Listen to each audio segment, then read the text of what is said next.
Hello, good afternoon members. Welcome to another professional tip video. Can I start by saying a huge thank you to all you members who supported the members and guest day just last week. It was a fantastic turnout. We had over 100 golfers with lots of new faces come up to the golf club. So I just want to say a huge thank you to all you members who supported the day and made the effort to bring your guests along, and hopefully they all enjoyed. It's not just about a day of prizes and competitive golf, it's also about a day of raising awareness to attract new and future members to the golf club, which is quite important, as I'm sure you can all appreciate. So thank you for that. There are lots of events coming up over the next few weeks and months, which are going to include entries for both or even a mixture of members and visitors. So if you would like to get your names down, please do, as I'm sure they will all fill up and they'll be well supported as well. And there will be great fun, I'm sure, that comes along with all of those. Now, on to today's bit of advice and tip I can give you. It's going to include one of the most, I would say, arguably the most important part of your setup, which is your grip. If you did notice, just 2 weeks ago at the US Open, Scotty Scheffler was on the driving range using a training aid that looked a bit like this. And it might be crazy to think that even the world #1 is being careful about how he holds the golf club.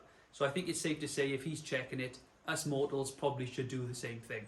So if you can get yourself an old glove like this here, and what I've done is I've drawn a line through the base end of my fingers there, because that's going to be important to where I hold the golf club with my left hand. Lots of people I know hold the golf club through their palm, which can create quite a weak club face, can also lead to the ball leaving out to the right hand side. So get yourself that line drawn through the base end of your fingers, and also draw a dot just on the top knuckle there. Okay, so that when you do hold the golf club with your left hand, you can get that line going through the base end of your fingers there, as well as look for that red dot on the knuckle. Okay, that's going to be so important because the neutral golf grip is going to give you hopefully a neutral ball flight and reduce any curvature. Okay, so get that left hand positioning right.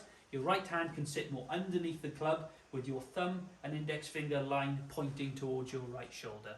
Okay, so hopefully using this as a reference point is going to help remind you of where it needs to be.